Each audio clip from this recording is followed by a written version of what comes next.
YT, can somebody please tell me what's going on? Now, first of all, I want to give a huge shout out to Team USA men's basketball team for getting that dub yesterday. LeBron went crazy yesterday, which he almost got a triple-double with hitting 21 points, getting 9 assists with 7 rebounds. KD dropping 23 on their head yesterday, which he only missed 1 shot the entire game. I really feel like he didn't have to play the full quarter, and if he didn't play, he would have had a perfect game, but it's all good, man. He still went crazy. But that ain't what I'm here to talk about. What I'm trying to understand is, how can you have your current NBA champion, Jayson Tatum, ride the bench the entire game? Like, that is something that you would never think that you would hear in the entire history of NBA basketball.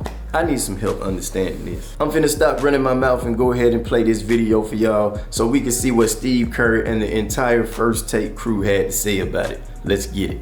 I want to dive into another angle from this game. Here's something you never hear. Jayson Tatum sat the bench. So you know you have a stacked team when the recently crowned champion Jayson Tatum saw no playing time versus Serbia. Here's Steve Kerr telling Wendy what happened yesterday. Wendy all over the place. It's tough, but Jayson handled it really well. I talked to him today before the game that it may play out this way, just with Kevin coming back and the lineups that I wanted to get to. But that'll change. You know, Jayson's going to play. Every game's going to be different based on matchups. He's a total pro. He's, you know, first team All-NBA 3 years in a row. I felt like an idiot not playing him. But in a 40-minute game, you can't play more than 10. You really can't. And you know, so I think he's an amazing guy, great player, and handled it beautifully. And you know, he'll be back out there next game. Okay, bro. All right.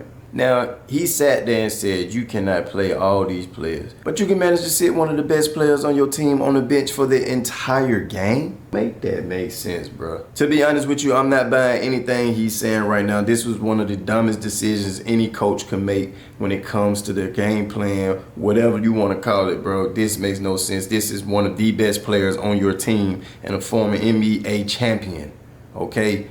Miss me with that. This is good news because now I have confirmation Wendy is actually working out there. Oh, Perk's not having it. All right, I gotta start with Wendy though, Perk. I know you're mad about it because he's the one with the interview with Steve Kerr. Wendy, how big of a deal is it that Tatum didn't play at all against Serbia? I don't think it's that big of a deal. I know when you say Jayson Tatum was benched that it's a stunning statement. You say, how could that be? I just ask you 2 things. One, who are you not going to who didn't play well in the game? Who are you benching? Because if you say Jayson Tatum should play, explain who to bench. And let me just explain real quick why they did this. Now, you can disagree with it if you want. I'm going to explain why they did this. The Serbian team is basically excellent centers and excellent guards. They don't really have exceptional wing players. So as you're getting ready to defend Nikola Jokic, Steve Kerr and the coaching staff said they wanted to use 3 centers in the game. Joel Embiid, Anthony Davis, Bam Adebayo. They wanted to rotate those guys on Nikola Jokic, okay? So that's... Okay, bro, look. I'm not buying anything he's saying, bro. I don't know what he's talking about. Excellent centers. First of all, they only got 2 centers on their team. Now, if you want to, we can add Jokic as a, you know, he's a forward, but let's just say he's a center, okay? Jokic had 20 points, 8 assists with 5 rebounds, all right? Let's look at the starting center. I don't know his name, and I don't want to mess it up, but let's look at his numbers. He only had 4 points, 2 assists with 5 rebounds. What is so great about that? Okay, then they got one more that came off the bench. Let's look at his numbers. He only had 1 point, no assists, 3 rebounds. What are you talking about? Clearly, he's just trying to find some way to back up Steve Kerr, but it just doesn't make sense. 3 of your 10 players that you're going to play. Then the guards for Serbia are excellent. 2 of them play in the NBA. And the other one, Abramovich, was giving the U.S. all kinds of problems. So they wanted to use a lot of Derek White, Drew Holiday, and Anthony Edwards. By the way, Derek White came in off the bench. He was getting key minutes that would have technically gone to Tatum, even though they don't play the same position. They wanted to have guards out there. Derek White was a plus 15 in his minutes out there, 2 steals and a block, was a very positive player in that regard. With their game plan, there was going to be one guy that they were going to have out. Now, Steve Kerr has already said today, Jayson Tatum is going to play on Wednesday against South Sudan. South Sudan is a team that is a much more athletic team that has wing players to stretch the floor. They're going to switch on all the pick and rolls. It's a much better game it's a much better situation for Tatum, and somebody else is going to get sat in that game. There's going to be another star player, maybe another future Hall of Famer. It's going to get sat in that game because they can't play all these guys. Look, I think Kevin Durant is going to go back into the starting lineup starting against the South Sudan, and that means probably Devin Booker is going to the bench. All Devin Booker did yesterday was score 12 points with 5 assists. What? Bro, okay. So this what I don't understand about this man right now. He is really trying to sit here and make it seem like Devin Booker is not better than White. So you telling me Devin Booker should be the one that rides the bench? Let's just compare their numbers right now. You know what I'm saying? Now we all know that Devin Booker is better than White by far. But let's just look at the numbers from the game and see where he's getting his information from. All right, so let's check out Devin Booker. Devin Booker had 12 points. He had 5 assists, 2 rebounds, which he made 4 out of 5 threes, and he was 4 from 6 from the field. Now let's go to White, okay? This is somebody that he said played excellent off the bench, right? Let's look at his numbers. White only had 2 points, okay? He had 1 assist, 1 rebound.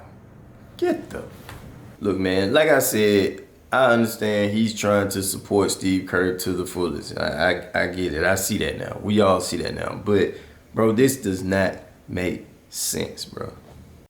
I mean, so I think Steve Kerr he put together a game plan that was extremely effective.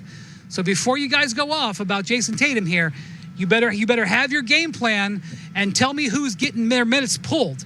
It's a 40-minute game, not a 48-minute game. That's all. Well, I'll tell you, it's Derek White. It's the guy that actually came in as a replacement last minute for Kawhi Leonard. Plus 15. This is what I'm going to tell you. Plus 15. Wendy, Jayson Tatum would have played, he would have had a plus 15 too. Look who Derek White, and I'm not taking anything from Derek White, but in the game where it's a positionless sport when you talk about the game of basketball. When you talk about a guy like Jayson Tatum, he's not nailed down to one position. Jayson Tatum is a versatile player, meaning if you want him to play the point, he could play the point. If you want him to play the 2, he could play the 2. If you want him to play the wing, the 3, the 4, the 5, whatever you want him to play, he's 6'9" with a versatile package on both ends of the floor. Jayson Tatum, the last time the Team USA won a gold, Kevin Durant was the best player. You know who was the second best player? It was Jayson Tatum.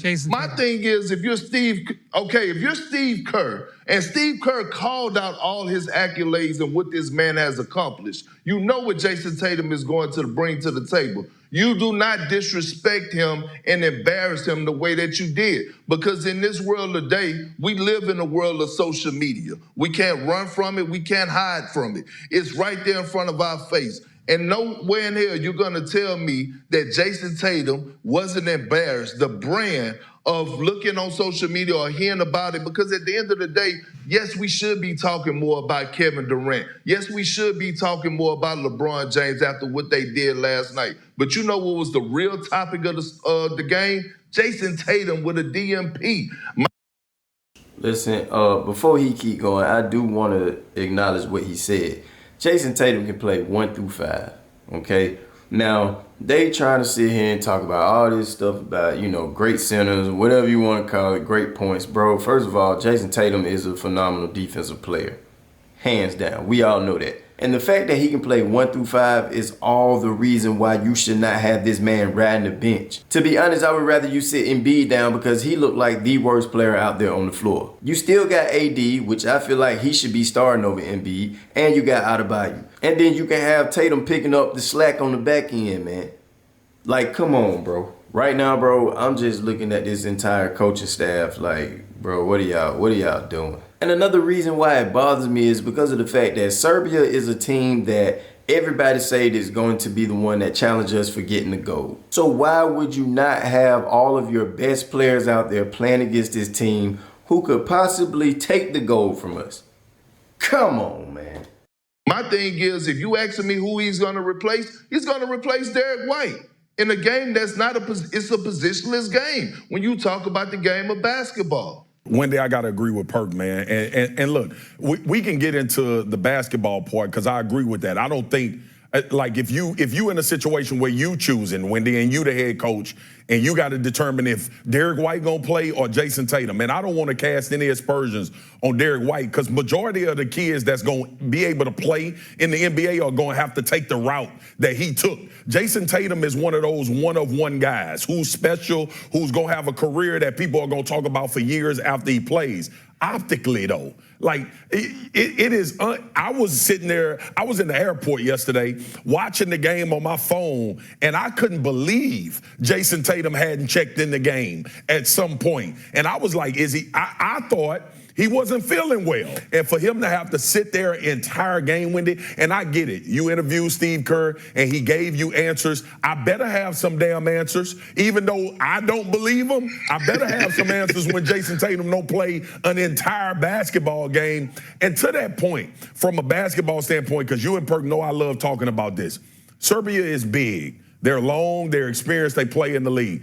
I think Jayson Tatum suits the game. You just said, Wendy, earlier, Serbia is looked at as the team that's going to be the legit contender to take the gold away from the USA.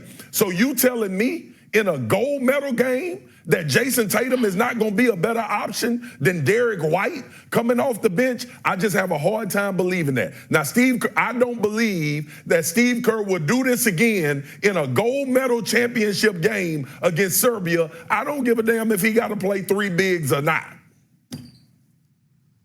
I understand what you're saying, and I do agree that keeping him as a total DNP is a choice, but I will tell you this. We, as Team USA, do not have the luxury of worrying about optics. Those days are gone.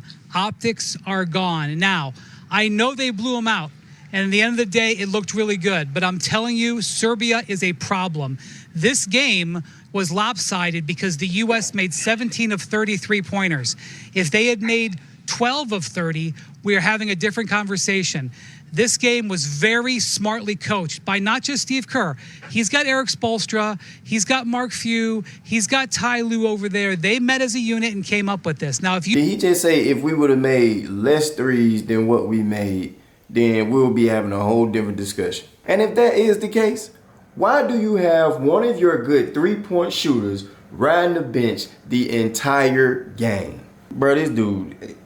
he wildin'. I don't know, YT. Y'all let me know what y'all think, man. Do y'all feel like Wendy had a valid point onto why Steve Kerr did what he did? Or do y'all think it was a straight up dumb decision to put Tatum on the bench? Drop them comments down below, man. I gotta get up out of here. I'll see y'all on the next one.